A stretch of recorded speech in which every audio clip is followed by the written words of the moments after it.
Bergen-Belsen adalah kamp konsentrasi di mana kekerasan tidak hanya berasal dari perintah atasan, tetapi juga dari mereka yang mengawasi para tahanan sehari-hari. Di antara mereka, para penjaga wanita berkontribusi pada penderitaan harian di tempat yang ditandai dengan kelaparan, penyakit, dan penelantaran. Setelah pembebasan, kengerian yang terungkap menunjukkan urgensi untuk menegakkan keadilan. Melalui pengadilan militer, terungkap penyiksaan, hukuman, dan kekejaman sistematis terhadap para tahanan.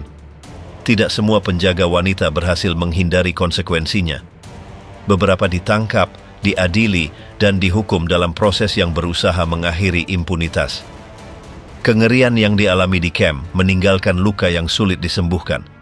Kesaksian, dokumen, dan gambar yang dikumpulkan setelah pembebasan tidak menyisakan keraguan tentang apa yang telah terjadi. Namun, apa yang terjadi pada wanita-wanita yang berpartisipasi dalam teror camp? Apakah mereka benar-benar membayar atas apa yang mereka lakukan?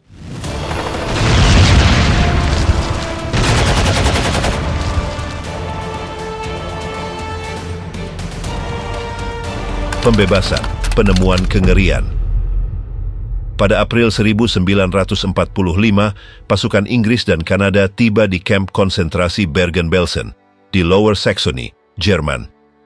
Meskipun laporan mengatakan bahwa di sana hanya ada tawanan perang, apa yang mereka temukan jauh lebih buruk. Puluhan ribu mayat yang tidak terkubur dan sekitar 60.000 orang hidup tetapi sakit parah. Mayoritas adalah orang Yahudi. Pada 15 April, tentara resimen anti-tank Inggris ke-63 adalah yang pertama memasuki kamp. Tidak ada yang pernah mereka lihat selama perang mempersiapkan mereka untuk sesuatu yang begitu mengerikan. Tumpukan mayat, para penyintas yang edwa sadar, dan penyakit di luar kendali. Sejak hari itu, sekitar 500 orang meninggal setiap hari akibat epidemi tifus dan kekurangan gizi. Meskipun Bergen-Belsen tidak diciptakan untuk memusnahkan, kondisi ekstrem membuatnya menjadi salah satu kamp paling mematikan. Hanya dalam beberapa bulan terakhir sebelum pembebasannya, hampir 35.000 tahanan meninggal. Kontak pertama terjadi ketika seorang utusan Jerman dengan bendera putih meminta gencatan senjata, memperingatkan Inggris tentang penyebaran tifus. Awalnya para perwira ragu, tetapi memutuskan untuk maju menuju kamp. Setibanya, mereka segera melihat bahwa situasinya jauh lebih buruk dari yang diperkirakan. Setelah pembebasan muncul masalah baru. Banyak penyintas meninggal selama minggu pertama karena tubuh mereka tidak tahan dengan makanan bergizi yang diberikan kepada mereka. Kurangnya pengalaman dalam jenis keadaan darurat ini membuat penanganan krisis menjadi sangat sulit. Inggris mengatur penguburan ribuan orang yang meninggal. Mereka memaksa para penjaga SS yang tertangkap untuk mengumpulkan mayat dan menguburkannya, bekerja tanpa sarung tangan atau perlindungan. Tugas ini mengekspos banyak orang pada tifus dan penyakit lainnya. Dalam beberapa minggu berikutnya, 17 anggota staf SS meninggal karena tifus. Selain itu, 3 ditembak mati setelah mencoba melarikan diri. Pada hari-hari pertama, terjadi kebingungan di kamp. Karena tidak ada cukup personel Inggris untuk mengendalikan situasi, mereka membiarkan pasukan Hongaria terus berjaga. Ini menyebabkan insiden di mana beberapa tahanan dalam mencari makanan yang putus asa dibunuh. Epidemi tifus terus menyebar, tidak ada cukup obat-obatan atau kondisi untuk kebersihan minimal. Banyak tahanan dipindahkan ke bekas kamp militer terdekat, di mana mereka mulai menerima perawatan yang lebih baik, meskipun sudah terlambat bagi ribuan dari mereka. Pemandangan di dalam kamp sangat menyedihkan. Anak-anak sendirian, orang dewasa tidak mampu berjalan, mayat bercampur lumpur, dan bau tak tertahankan yang meresap ke seluruh lingkungan. Beberapa rumah sakit darurat yang ada segera penuh. Seiring waktu, Inggris berhasil membawa sedikit ketertiban. Mereka mendirikan rumah sakit lapangan, mendistribusikan makanan yang sesuai untuk kekurangan gizi parah para penyintas, dan mulai membersihkan tempat itu. Mereka memaksa mantan penjaga SS untuk menguburkan orang mati, dengan cara yang sama memalukan seperti yang mereka lakukan terhadap para korban mereka. Mereka tidak menerima cukup makanan atau perlindungan dan bekerja di bawah ancaman konstan. Pembebasan Bergen-Belsen membawa kebebasan, tetapi juga menunjukkan bahwa penderitaan banyak orang belum berakhir. Sekuel fisik dan emosional akan berlangsung lama. Peristiwa ini menjadi salah satu momen paling penting untuk menunjukkan kepada dunia kengerian kamp konsentrasi. Gambar-gambar yang diambil oleh tentara Inggris beredar luas dan berfungsi sebagai bukti fundamental dalam pengadilan kejahatan perang. Pengadilan Belsen, awal keadilan. 5 bulan setelah pembebasan Bergen-Belsen, pengadilan dimulai untuk meminta pertanggungjawaban para pelaku. Proses ini, yang dikenal sebagai Pengadilan Belsen, adalah salah satu upaya penting pertama untuk membawa ke pengadilan mereka yang telah berpartisipasi dalam kejahatan rezim Nazi. Pengadilan militer Inggris didirikan di bekas gimnasium di kota Lüneburg, Jerman. Pengadilan ini menarik perhatian internasional yang besar karena secara publik menunjukkan besarnya penyiksaan yang dilakukan di kamp-kamp konsentrasi. Sebanyak 45 wanita dan 480 pria yang bekerja sebagai penjaga atau anggota staf didakwa. Di antara mereka adalah tokoh-tokoh seperti Irma Grese, Johanna Bormann, dan Elisabeth Volkenrath. Mereka semua menghadapi tuduhan serius seperti penyiksaan, pembunuhan, dan perlakuan tidak manusiawi terhadap para tahanan. Salah satu aspek yang paling mengejutkan dari persidangan adalah penyajian film sebagai bukti. Ini adalah pertama kalinya dalam sejarah rekaman video digunakan untuk membuktikan kejahatan perang.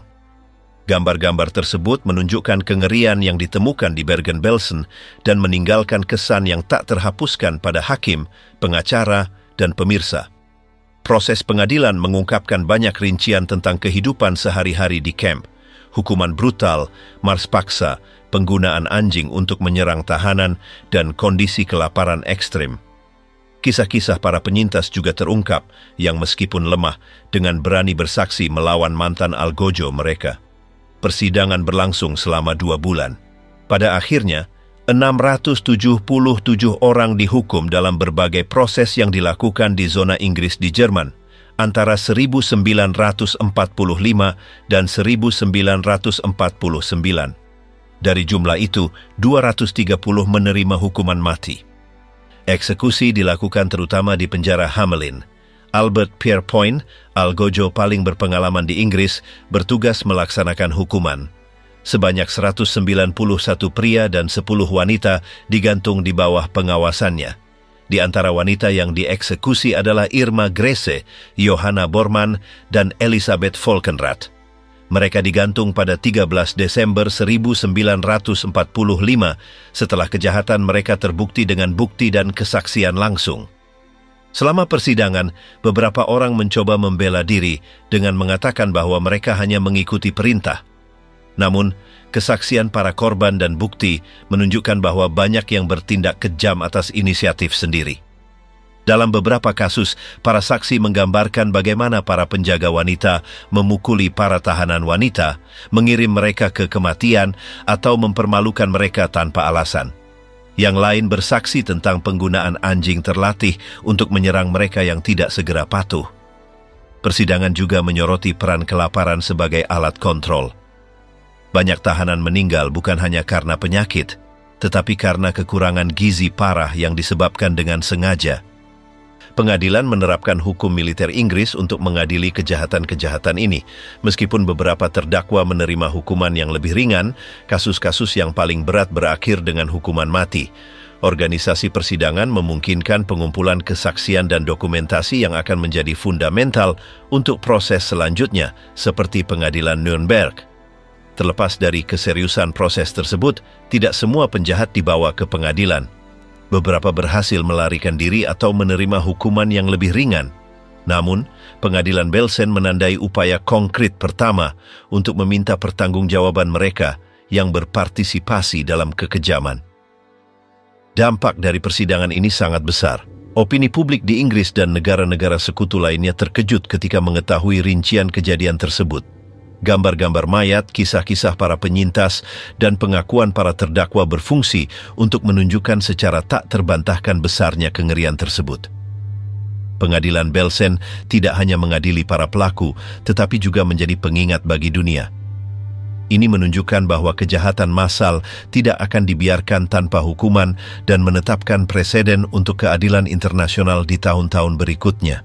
Meskipun para penyintas tidak dapat memulihkan semua yang telah hilang, setidaknya mereka melihat bagaimana para algojo mereka menghadapi konsekuensi dari tindakan mereka. Albert Pierrepoint, algojo hukuman. Ketika pengadilan Belsen berakhir, dimulailah fase eksekusi para terpidana. Tugas itu jatuh ke tangan Albert Pierrepoint, algojo paling berpengalaman di Inggris. Pierrepoint berasal dari keluarga yang berprofesi di bidang ini. Ayah dan pamannya juga algojo resmi. Sejak muda, Albert tahu bahwa dia ingin mengikuti jejak yang sama. Pada 1932, pada usia 27 tahun, ia melakukan eksekusi pertamanya sebagai asisten dan pada 1941 ia sudah bertindak sebagai algojo utama. Ia dikenal karena profesionalisme dan ketepatannya. Ia selalu menghitung dengan cermat panjang tali sesuai dengan berat dan tinggi badan orang tersebut untuk memastikan kematian yang cepat. Selama karirnya, Pierrepoint mengeksekusi lebih dari 600 orang, termasuk penjahat biasa, mata-mata, dan setelah perang, penjahat perang Nazi. Untuk eksekusi di Jerman, ia dipindahkan ke penjara Hamelin di Lower Saxony. Di sana, sebuah tiang gantungan khusus dipasang di sayap terpisah dari bangunan utama. Struktur tersebut memungkinkan pelaksanaan hukuman gantung ganda, meskipun dalam beberapa kasus eksekusi dilakukan satu persatu. 13 Desember 1945 adalah salah satu hari yang paling sibuk. Pagi itu, Pierrepoint menggantung 3 wanita dan 10 pria, semuanya dihukum karena kejahatan di Bergen-Belsen. Di antara mereka adalah Irma Grese, Johanna Bormann, dan Elisabeth Volkenrath. Eksekusi wanita harus dihadiri oleh seorang petugas penjara wanita. Meskipun demikian, Pierrepoint bersikeras untuk memimpin sendiri semua prosedur. Menurut laporan, Irma Grese yang baru berusia 22 tahun naik ke tiang gantungan tanpa kehilangan ketenangannya. Ia mencoba menolak pemasangan penutup kepala, tetapi para penjaga menahannya. Konon ia berteriak cepat dalam bahasa Jerman sesaat sebelum Pierrepoint menarik tuas. Eksekusi Grese tidak secepat biasanya. Penyesuaian tali tidak tepat dan wanita muda itu meninggal karena pencekikan dan bukan karena patah leher seketika. Beberapa saksi menafsirkan kejadian ini sebagai tindakan yang disengaja oleh Pierrepoint, meskipun laporan resmi tidak mengkonfirmasinya. Johanna Bormann adalah orang berikutnya. Bertubuh pendek dan benar-benar kalah, ia tidak melawan. Kematiannya cepat dan tanpa komplikasi. Elisabeth Volkenrath, yang juga menghadapi tuduhan serius, naik ke tiang gantungan tak lama kemudian.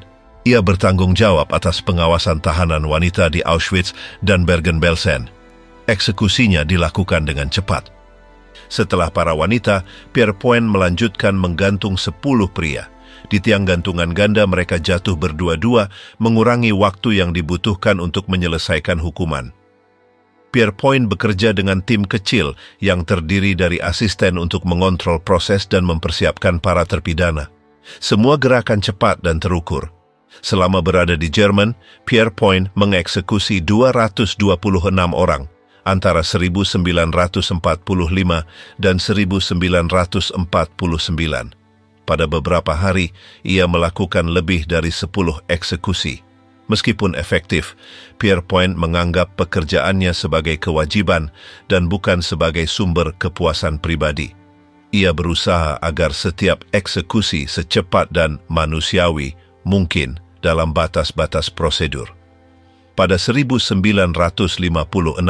setelah perselisihan dengan pemerintah mengenai masalah pembayaran, Pierrepoint memutuskan untuk pensiun. Ia segera mengajukan pengunduran dirinya dan tidak pernah bekerja lagi. Ia menghabiskan tahun-tahun terakhirnya mengelola sebuah bar bersama istrinya di Southport dekat Liverpool. Ia meninggal pada 1992 pada usia 87 tahun. Irma Grese, binatang dari Auschwitz dan Bergen-Belsen. Irma Grese adalah salah satu nama yang paling diingat di antara para penjaga kamp konsentrasi Nazi. Kisahnya dimulai pada 1923 di Wrechen, Jerman. Ia tumbuh dalam keluarga sederhana dan menghadapi masa kecil yang ditandai dengan tragedi keluarga seperti bunuh diri ibunya ketika ia baru berusia 13 tahun.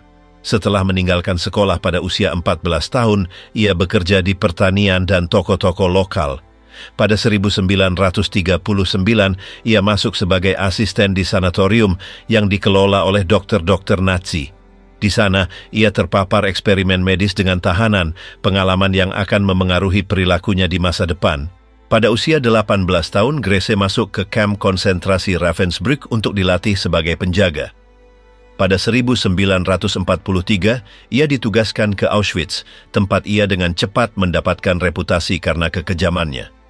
Ia mengawasi lebih dari 18.000 tahanan wanita, banyak di antaranya adalah orang Yahudi Hungaria. Keberadaannya terlihat dari seragamnya yang rapi, cambuk kulitnya yang dilapisi selofan, dan pistolnya. Ia dikenal karena memukuli para tahanan wanita dengan brutal, terutama selama apel pagi, di mana kesalahan atau keterlambatan apapun dihukum dengan cambukan atau pukulan. Grace juga menggunakan 2 anjing besar sebagai bagian dari kekuasaannya di kamp. Ia sering melepaskannya ke arah para tahanan yang tidak dapat mengikuti kecepatan mars paksa atau yang melakukan pelanggaran kecil. Di antara tuduhan terburuk terhadapnya adalah partisipasinya dalam seleksi untuk kamar gas. Bersama tokoh-tokoh seperti Joseph Mengele, ia bertugas memutuskan siapa yang hidup dan siapa yang mati. Banyak saksi menyatakan bahwa ia memilih para tahanan wanita yang lebih muda dan cantik untuk dikirim ke kematian. Di Auschwitz, Grace tidak hanya ditakuti karena kebrutalan fisiknya, tetapi juga karena perilaku pribadinya. Ia dikaitkan dengan hubungan intim baik dengan perwira SS maupun dengan beberapa tahanan wanita yang kemudian dihukum dengan kejam. Pada awal 1945, menjelang kemajuan tentara Soviet, Grace dipindahkan ke Bergen-Belsen bersama dengan anggota staf Auschwitz lainnya. Di sana, ia melanjutkan perilaku sadisnya meskipun kondisi kamp semakin putus asa. Di Bergen-Belsen, kondisi sanitasi sangat buruk. Kelaparan, tifus, dan kekurangan air menyebabkan ratusan kematian setiap hari. Namun demikian, Grace terus menjatuhkan hukuman brutal.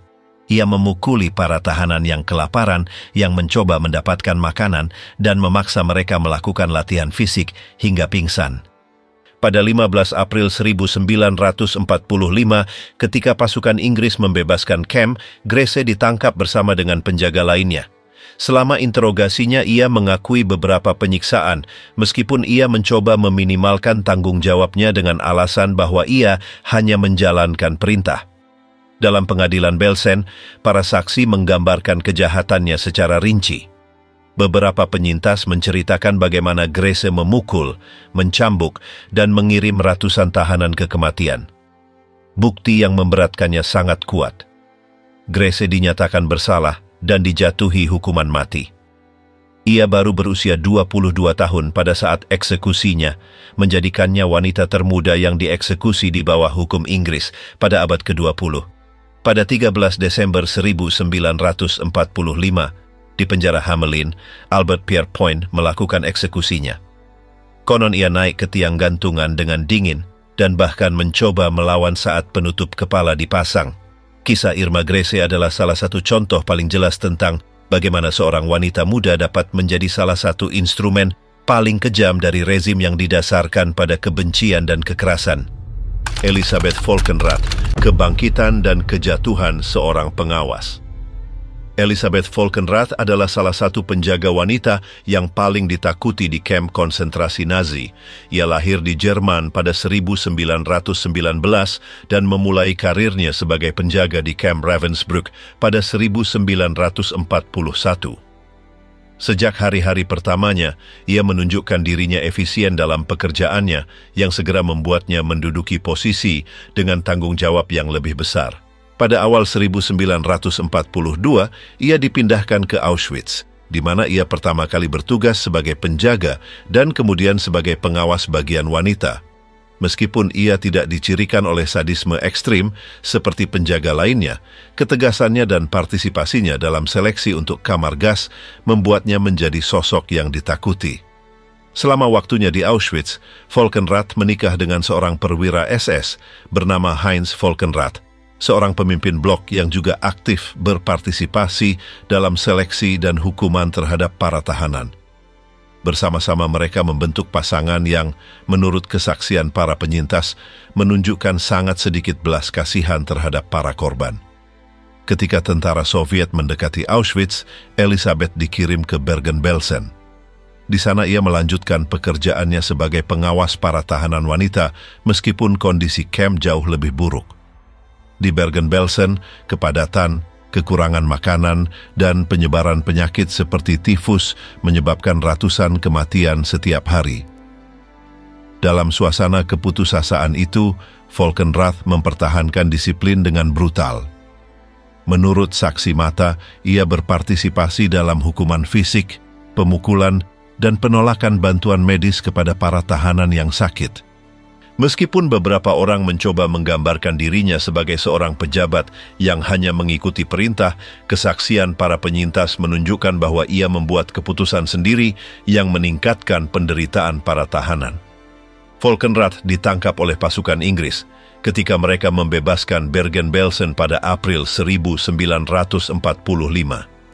Selama persidangannya, ia mencoba membenarkan tindakannya dengan mengatakan bahwa ia hanya menjalankan tugasnya. Namun, bukti yang memberatkannya sangat kuat.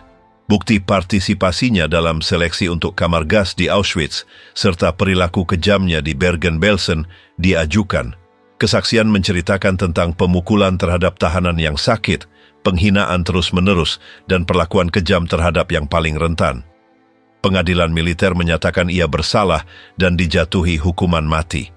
Elisabeth Volkenrath digantung pada 13 Desember 1945 di penjara Hamelin bersama dengan 2 penjaga Bergen-Belsen lainnya.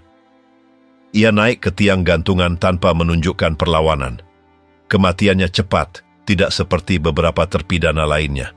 Itu adalah salah satu kasus di mana keadilan menjangkau mereka yang telah menyalahgunakan kekuasaan mereka secara kejam.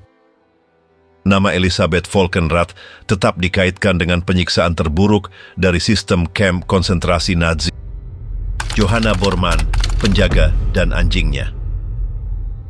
Johanna Bormann adalah salah satu penjaga kamp konsentrasi Nazi yang tercatat dalam sejarah karena kebrutalannya. Ia lahir di Jerman pada tahun 1993 dan, sebelum perang, bekerja sebagai pembantu rumah tangga dan perawat hewan. Pada tahun 1938, ia bergabung dengan staf kamp Lichtenburg, tempat ia memulai karirnya sebagai penjaga.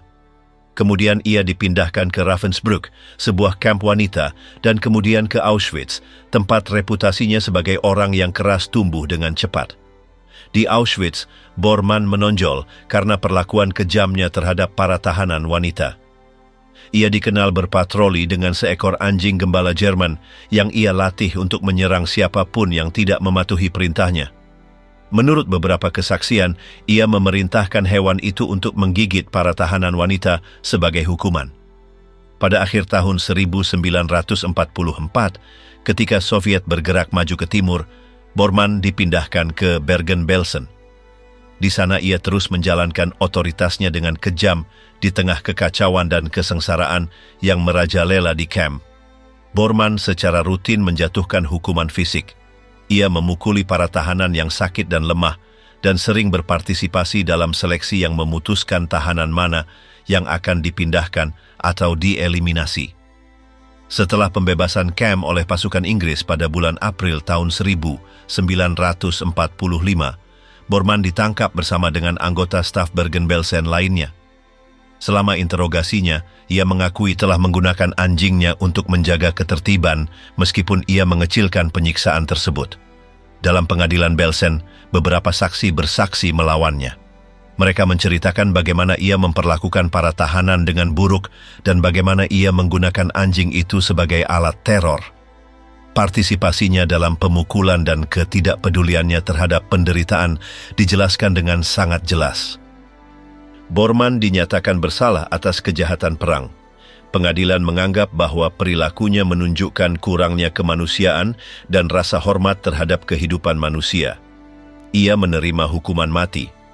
Pada tanggal 13 Desember tahun 1945, Johanna Bormann dieksekusi di penjara Hamelin bersama dengan penjaga wanita Bergen-Belsen lainnya. Ia berusia 52 tahun pada saat kematiannya. Ia naik ke tiang gantungan tanpa perlawanan. Eksekusinya cepat dan menandai berakhirnya salah satu babak paling kelam dari kejahatan yang dilakukan di kamp-kamp. Kisah Johanna Bormann adalah pengingat tentang bagaimana orang-orang biasa menjadi pelaku kekerasan dan teror di bawah sistem Nazi. Herta Ehlert, penjaga yang mengakui kesalahannya. Herta Ehlert adalah salah satu dari sedikit penjaga kamp konsentrasi Nazi yang secara terbuka mengakui keterlibatannya dalam penyiksaan. Ia lahir di Jerman pada tahun 1505 dan memulai karirnya sebagai pengawas di kamp Ravensbrück. Sebelum bergabung dengan sistem kamp, ia bekerja sebagai pembantu dapur di berbagai tempat. Ia tidak memiliki pelatihan militer atau latar belakang di bidang keamanan. Namun, kebutuhan akan personel wanita untuk rezim Nazi membawanya untuk bergabung dengan SS dalam fungsi administratif.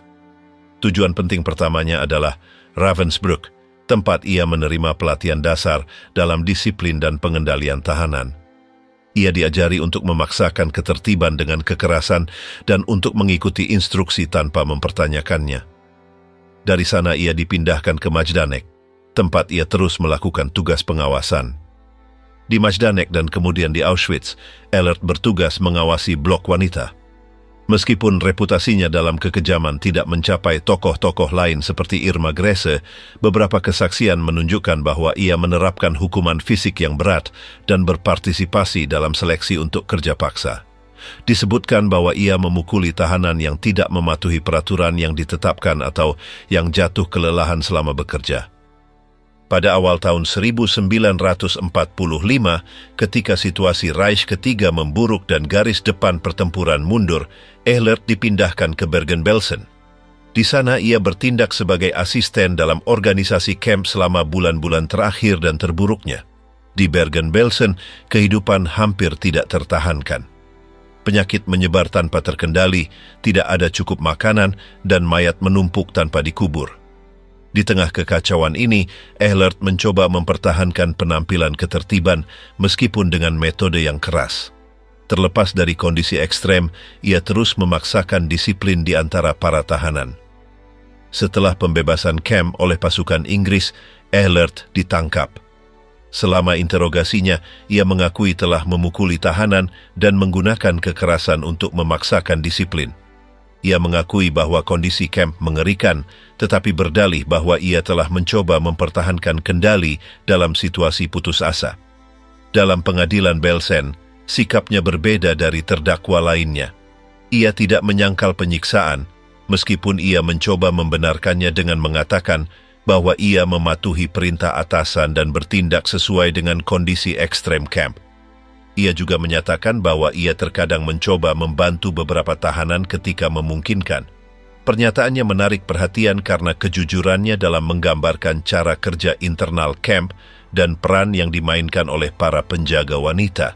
Ia menjelaskan bagaimana seleksi, hukuman, dan tugas harian diorganisir. Pengakuannya memungkinkan pemahaman yang lebih baik tentang dinamika kekuasaan yang beroperasi di dalam kamp konsentrasi. Meskipun ia mengakui tanggung jawabnya, beratnya tindakannya menyebabkan hukumannya. Namun, ia tidak menerima hukuman mati. Ia dijatuhi hukuman 15 tahun penjara. Ehlert hanya menjalani sebagian dari hukumannya. Ia dibebaskan pada tahun 1533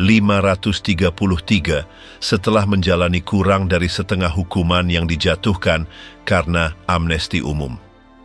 Kemudian ia menjalani kehidupan yang tidak mencolok di Jerman hingga kematiannya. Kasusnya menonjol di antara proses setelah Perang Dunia Kedua karena, tidak seperti banyak terdakwa lainnya, ia tidak menyangkal partisipasinya atau mencoba mengecilkan fakta. Namun, penerimaan kesalahannya tidak mengubah rasa sakit yang diderita para korban.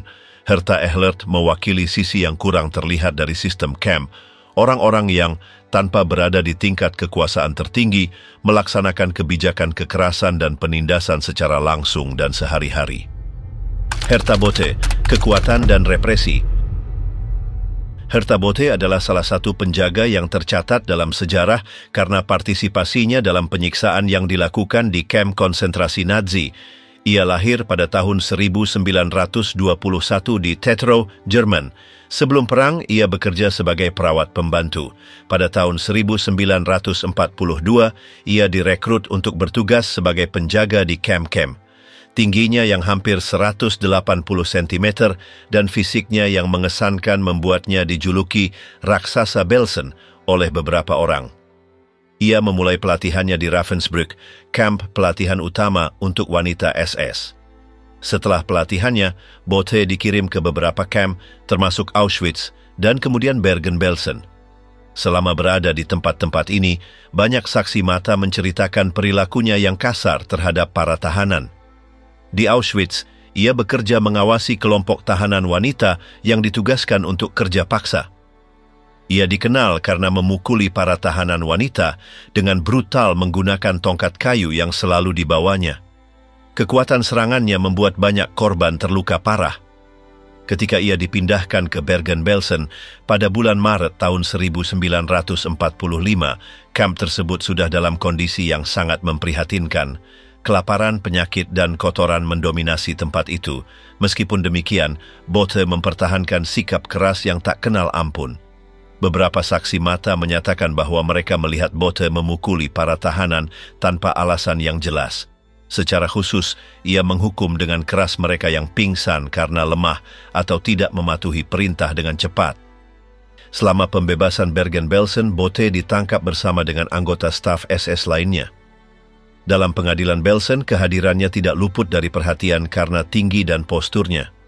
Selama pembelaannya, Herta Bothe mengakui telah memukuli para tahanan wanita, tetapi berdalih bahwa ia bertindak untuk menjaga ketertiban dan menghindari kekacauan total. Namun, kesaksian yang memberatkannya menunjukkan pola penyiksaan sistematis. Di pengadilan, beberapa penyintas mengidentifikasinya sebagai salah satu penjaga yang paling kejam. Mereka menceritakan bagaimana ia menggunakan kekuatannya untuk menghukum tanpa ampun mereka yang edwa bisa berdiri. Berbeda dengan penjaga wanita lain yang diadili, Bothe tidak dijatuhi hukuman mati. Ia menerima hukuman 10 tahun penjara. Hukumannya menimbulkan perdebatan karena banyak yang menganggap tindakannya pantas mendapat hukuman yang lebih berat. Bothe dibebaskan pada tahun 1551 setelah menjalani sebagian hukumannya. Setelah keluar dari penjara, ia menjalani kehidupan yang tertutup di Jerman. Ia menjauhi sorotan publik dan hidup dengan nama keluarga lain untuk menghindari dikenali. Ia bekerja di pekerjaan-pekerjaan sederhana dan menghindari berbicara tentang masa lalunya. Pada tahun 1999, dalam wawancara televisi yang langka, Bothe berbicara tentang partisipasinya di kamp-kamp. Selama wawancara, ia menyatakan bahwa ia dipaksa untuk menerima posisinya dan membantah telah membunuh siapapun. Pernyataan-pernyataan ini menimbulkan reaksi negatif, terutama di kalangan kelompok penyintas Holocaust. Banyak yang menganggap posisinya sebagai kurangnya tanggung jawab atas tindakan yang dilakukan. Acara tempat ia muncul disiarkan di Jerman dan memicu perdebatan di opini publik tentang peran individu dalam sistem Nazi. Meskipun Bothe menyatakan bahwa ia hanya melakukan pekerjaannya, bagi banyak orang ia adalah contoh bagaimana penyangkalan dan pengecilan fakta masih ada bahkan beberapa dekade kemudian. Herta Bothe meninggal pada tahun 2000. Sosoknya selamanya dikaitkan dengan kebrutalan yang diderita ribuan tahanan di kamp konsentrasi. Irene Haske, penyiksaan dari dapur. Irene Haske adalah salah satu nama yang kurang dikenal di antara staf wanita yang bertugas di kamp konsentrasi Bergen-Belsen. Namun, perannya dalam sistem penyiksaan mencerminkan bagaimana kekerasan dipertahankan tidak hanya oleh tokoh-tokoh penting, tetapi juga oleh mereka yang menduduki posisi sekunder. Haske bekerja terutama di dapur kamp, posisi yang jauh dari sekadar peran kecil, memberinya kendali penting atas distribusi makanan, sumber daya vital untuk kelangsungan hidup para tahanan. Di Bergen-Belsen, kelaparan ekstrim merupakan bagian dari hukuman sehari-hari. Mereka yang bekerja di dapur dapat memutuskan secara langsung atau tidak langsung hidup atau mati para tahanan. Akses ke makanan menjadi alat kekuasaan. Berbagai kesaksian yang dikumpulkan setelah pembebasan kamp menunjukkan bahwa Haske tidak hanya menjalankan fungsi administratif, tetapi juga aktif berpartisipasi dalam penganiayaan terhadap para tahanan. Ia memukuli mereka yang mendekati dapur untuk mencari sisa makanan atau mencoba mendapatkan makanan tambahan. Pekerjaannya di dapur tidak menjauhkannya dari tindakan brutal yang menjadi ciri khas Cam. Sebaliknya, beberapa penyintas menunjuknya sebagai sosok yang ditakuti karena perlakuan agresif dan kurangnya belas kasihan. Ketika pasukan Inggris membebaskan Bergen-Belsen pada April 1945, Haske ditangkap bersama dengan anggota staf lainnya. Selama penangkapannya, ia tidak melawan. Ia dengan cepat diidentifikasi oleh beberapa tahanan yang mengenalinya sebagai salah satu orang yang bertanggung jawab atas perlakuan buruk. Selama interogasi awal, ia mencoba mengecilkan perannya dengan alasan bahwa ia hanyalah pekerja kecil tanpa otoritas atas para tahanan. Ia bersikeras bahwa ia hanya mengikuti perintah dan tidak berpartisipasi dalam keputusan penting. Namun bukti yang diajukan, ditambah dengan kesaksian para penyintas, menunjukkan bahwa tanggung jawabnya lebih dari sekadar tugas dapur. Partisipasi aktifnya dalam tindakan kekerasan menempatkannya di antara para terdakwa dalam pengadilan Belsen. Selama proses pengadilan, Haske menghadapi tuduhan kejahatan perang. Pembelaannya berusaha untuk menampilkannya sebagai sosok yang tidak relevan dalam sistem camp, mencoba melepaskannya dari penyiksaan terburuk. Para penyintas bagaimanapun menawarkan kisah yang berbeda. Mereka menyatakan bahwa Haske memukuli para tahanan yang lemah, menolak makanan bagi mereka yang hampir pingsan, dan kadang-kadang menghina mereka yang meminta bantuan. Tindakan-tindakan ini, meskipun individual, merupakan bagian dari struktur kekejaman yang merasuki setiap sudut Bergen-Belsen. Akhirnya, pengadilan mempertimbangkan bahwa meskipun perannya bukan kepemimpinan, ia telah berkontribusi secara signifikan terhadap penderitaan para tahanan. Ia dinyatakan bersalah dan menerima hukuman penjara. Hukumannya lebih singkat dibandingkan dengan para pelaku utama. Perbedaan ini mencerminkan hierarki tanggung jawab di dalam camp, tetapi tidak membebaskan keterlibatan pribadinya. Setelah menjalani hukumannya, jejak publik Irene Haske menghilang. Tidak ada catatan yang jelas tentang kehidupannya setelah penjara. Diduga bahwa, seperti banyak mantan anggota staf kamp konsentrasi lainnya, ia menjalani kehidupan yang tidak mencolok, menghindari sorotan publik. Kisahnya adalah contoh bagaimana sistem penindasan kamp konsentrasi tidak hanya bergantung pada tokoh-tokoh besar, tetapi juga pada banyak kolaborator yang dari posisi yang lebih tersembunyi secara aktif berkontribusi pada penderitaan. Irene Haske, meskipun kurang dikenal daripada penjaga wanita lainnya, merupakan bagian dari mesin kekerasan di mana setiap peserta, terlepas dari posisinya, memiliki tanggung jawab. Kasus Haske menunjukkan bahwa kebrutalan di camp tidak terbatas pada tindakan skala besar. Tindakan kecil sehari-hari, seperti menolak makanan atau memukuli tahanan yang rentan, memperkuat sistem yang bergantung pada dehumanisasi yang konstan. Balas dendam di hari-hari terakhir.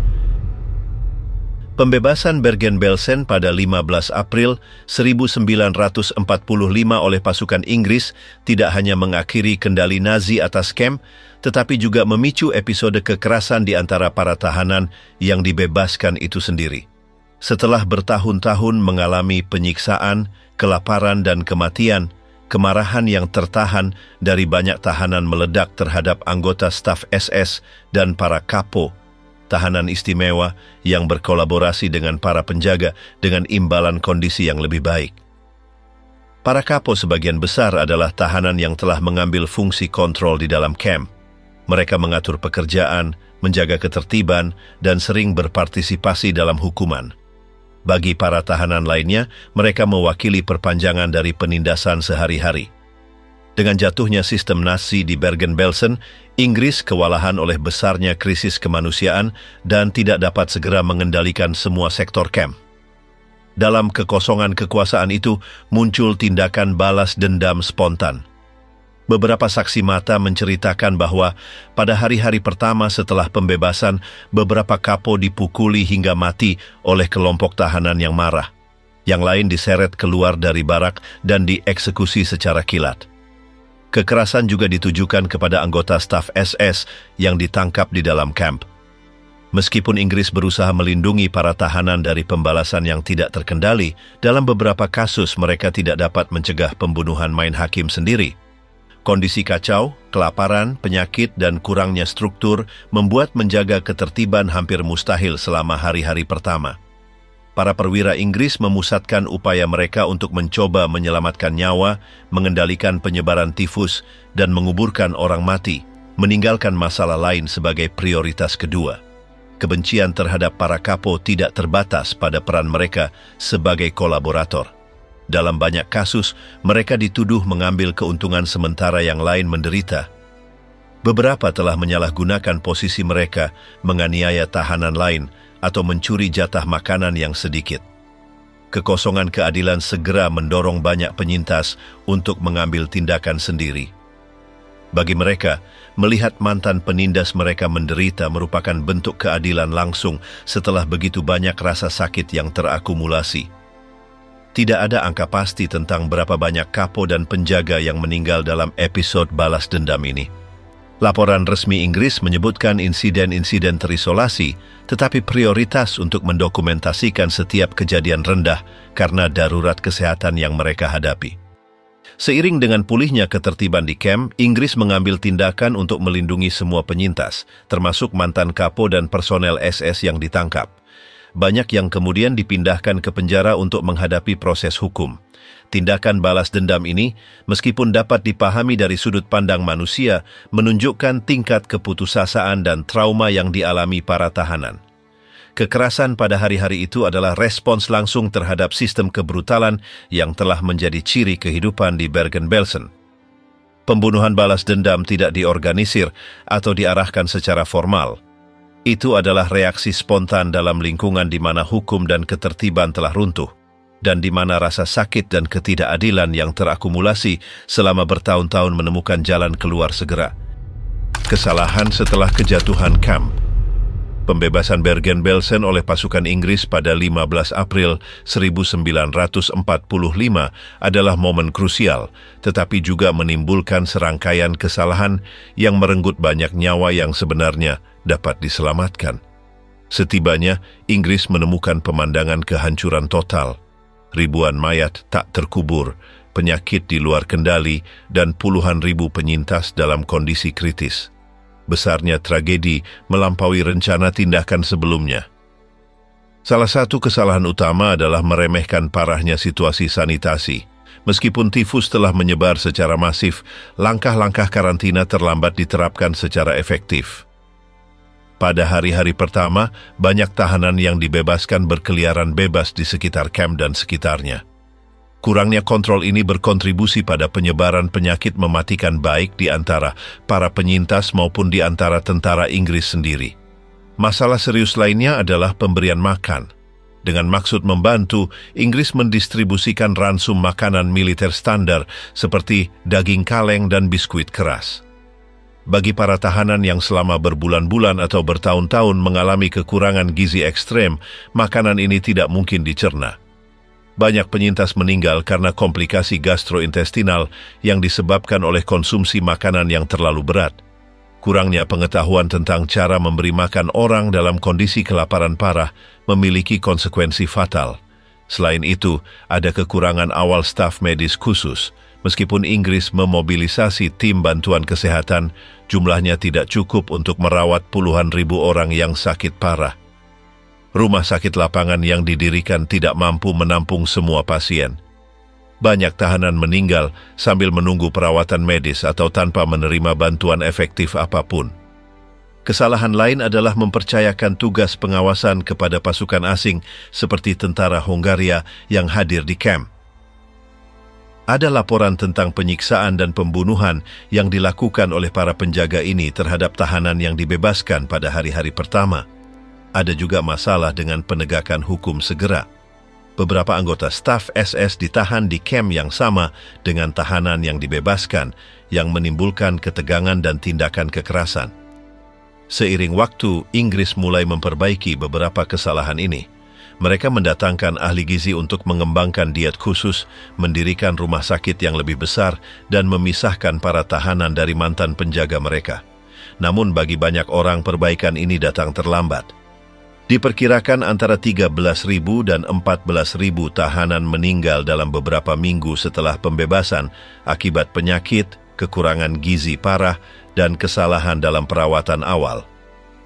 Para komandan Inggris sendiri kemudian mengakui bahwa, meskipun mereka bertindak dengan itikat baik, kurangnya persiapan mereka untuk menghadapi bencana kemanusiaan sebesar itu berkontribusi pada tingginya jumlah kematian.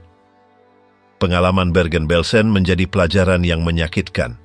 Dalam pembebasan kamp di masa depan, seperti di tempat lain di Jerman, pasukan sekutu bertindak dengan lebih hati-hati, belajar dari kesalahan yang dilakukan di Belsen.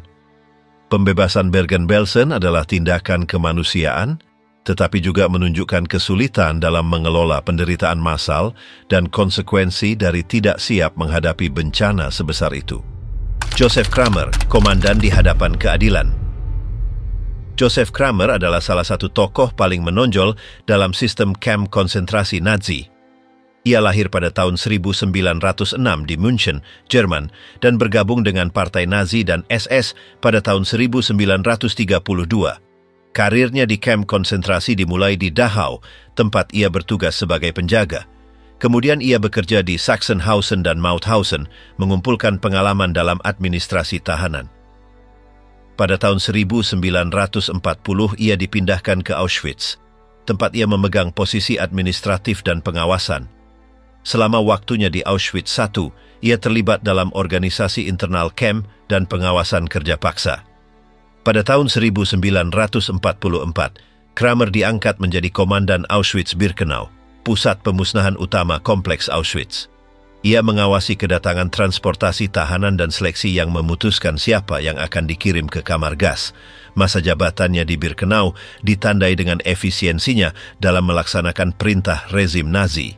Ia digambarkan sebagai pria yang dingin, metodis, dan sepenuhnya loyal kepada atasannya. Ketika pasukan Soviet bergerak maju menuju Auschwitz pada akhir tahun 1944, Kramer dipindahkan ke Bergen-Belsen untuk mengambil alih komando kamp pada fase terakhirnya. Berbeda dengan Auschwitz, Bergen-Belsen tidak memiliki fasilitas pemusnahan seperti kamar gas. Namun di bawah administrasinya, kondisi kamp memburuk dengan cepat. Kelebihan populasi, kekurangan makanan, dan keruntuhan sanitasi menyebabkan bencana kemanusiaan. Ribuan tahanan meninggal setiap minggu karena kelaparan, penyakit, dan penelantaran. Selama masa jabatannya, Kramer menunjukkan sedikit inisiatif untuk memperbaiki kondisi hidup para tahanan. Meskipun menyadari situasinya, ia tidak menerapkan langkah-langkah efektif untuk menghentikan kematian massal. Ketika pasukan Inggris tiba di Bergen-Belsen, mereka menemukan Kramer di kamp. Ia segera ditangkap dan difoto saat berkeliling tempat itu bersama tentara Inggris, menunjukkan kondisi tidak manusiawi yang telah ia biarkan terjadi.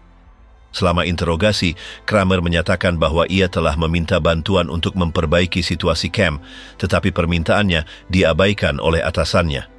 Namun, kesaksian para penyintas dan perwira lain menunjukkan bahwa ia tidak mengambil tindakan konkret untuk melindungi para tahanan. Dalam pengadilan Belsen, Kramer menghadapi tuduhan kejahatan perang. Ia adalah salah satu terdakwa utama karena perannya sebagai komandan. Kesaksian yang diajukan melawannya merinci kurangnya perawatan medis, tidak adanya makanan yang layak, dan perlakuan tidak manusiawi terhadap para tahanan di bawah komandonya. Kramer dinyatakan bersalah dan dijatuhi hukuman mati. Pada 13 Desember 1945, ia digantung di penjara Hamelin bersama dengan anggota staf Bergen-Belsen lainnya. Sosoknya terukir sebagai birokrat kengerian, seseorang yang tanpa menunjukkan perintah langsung kekerasan fisik, membiarkan dan memfasilitasi kondisi yang menyebabkan kematian puluhan ribu orang. Kasus Joseph Kramer menunjukkan bahwa tanggung jawab atas kejahatan perang tidak hanya terletak pada mereka yang melakukan tindakan kekerasan, tetapi juga pada mereka yang dari posisi komando membiarkan penderitaan berlanjut tanpa campur tangan. Pada bulan April tahun 1945, pasukan Inggris membebaskan Bergen-Belsen dan menemukan sebuah tempat kematian dan penderitaan yang ekstrem. Puluhan ribu tahanan, sebagian besar Yahudi, tergeletak mati atau sekarat perlahan akibat kelaparan dan penyakit. Apa yang mereka temukan melampaui kengerian apapun yang pernah mereka saksikan sebelumnya. Terlepas dari upaya untuk menyelamatkan nyawa, kurangnya persiapan dan kesalahan dalam perawatan para penyintas menyebabkan lebih banyak kehilangan nyawa.